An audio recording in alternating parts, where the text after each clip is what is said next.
Welcome to my video on cross product as a determinant. In this video, what I want to do is show how that you can use a 3x3 determinant to do the cross product. So in the last lecture, we saw how the cross product, A cross B, is A1I plus A2J plus A3K. That's our first vector. Now we do the cross product, not a multiplication. B1 I plus B2J plus B3K. There's our second vector. Now if we multiply this out, we're going to get 9 terms. Because we're 3, each one of these multiplies against the other one.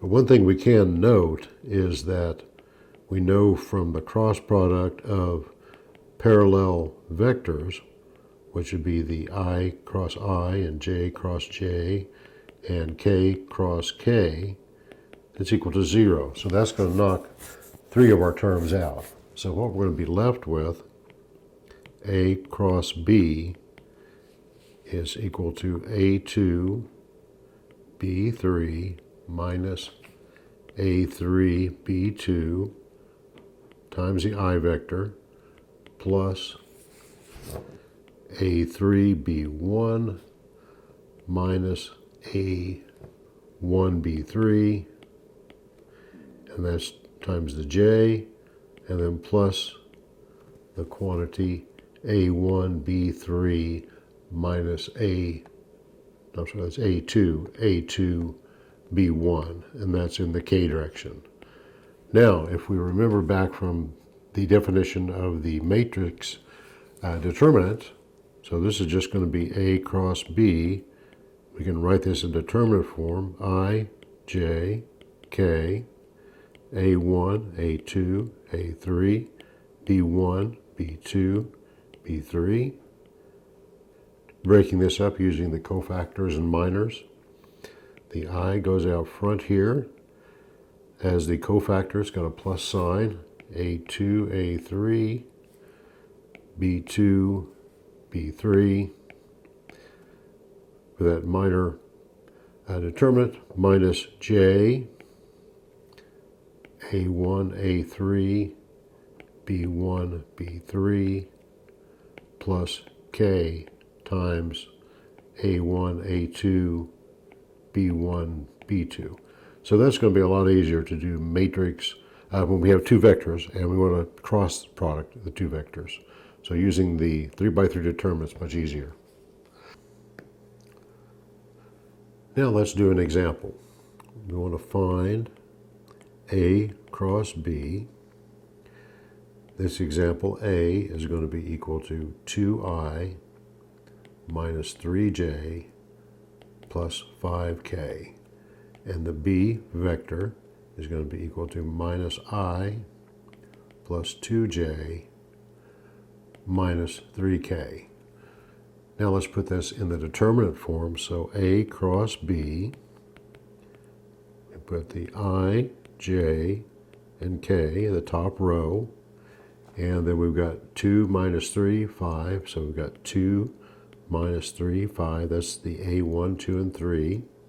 B1, 2, and 3 is minus 1, 2, and minus 3.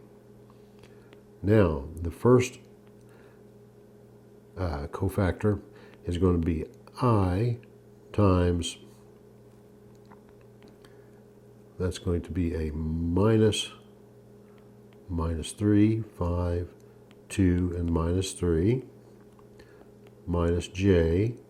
Now we cross out the middle row, the middle column and top row. So that's 2, 5, minus 1, minus 3, plus K times, now we cross out the top row and then the last column, 2, minus 3, minus 1, and 2. So now it's just left a lot of multiplications and additions and subtractions, but we can do that.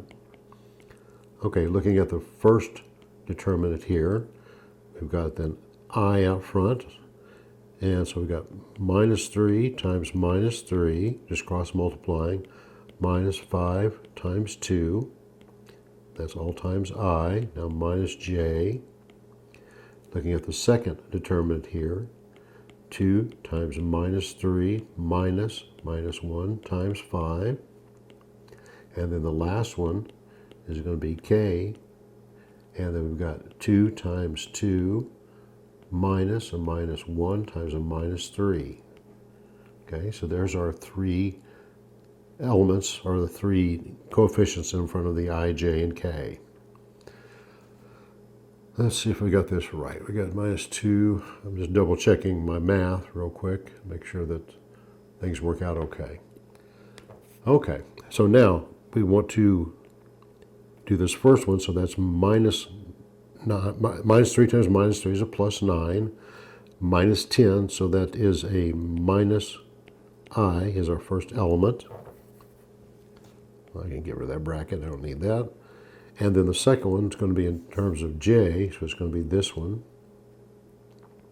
Minus 6, the first two elements here, and the minus, so that's a plus 5, so that's a minus times a minus, so that's a j.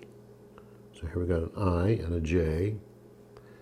And then the k term here, is that right there? So that's 2 times 2 is 4. And that's minus a minus 3, so that's a minus 3, so that's a 1. So that is the c vector. It's minus I plus j plus k. So there is the cross product of a and b right there. So it's a little easier doing it with the determinants. Now I'm going to do one more part to this example.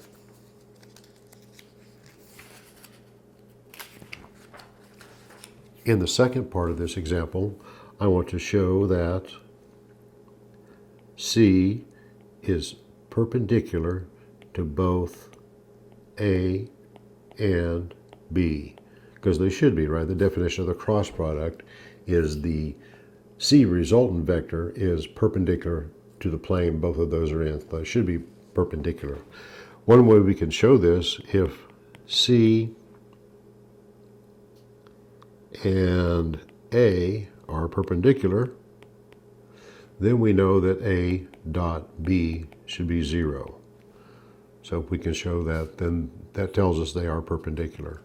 So C dot A is going to be equal to minus I plus J plus k dotted with 2I minus 3j plus 5k. On the dot product, you remember from previous work that we just multiply the like coefficients together, so that's going to be 1, because we have got, let's see, the 1 times 2 is going to be a minus 2 right there. And then this term's, let's see, the second term is going to be 1 times minus 3, so that's a minus 3. And then the third term is 1 times 5, plus 5. So minus 2, minus 3, plus 5 is equal to 0. So we just showed that C and A are perpendicular. Now let's look at C and B. So C is minus I plus J plus K dotted with, in this case we've got minus I, that's our B vector, plus 2J minus 3K. Now we multiply the terms again, so that's 1 minus 1 times minus 1, so that's 1.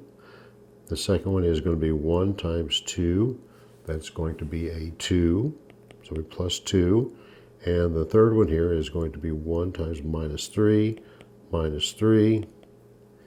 and that is going to be equal to 1 plus 2 minus 3 is 0. So we just showed that both of those, A and B, are both perpendicular to C. I hope you got something out of this video and learned a little bit about the cross product and reviewed the dot product, and well, thank you for watching.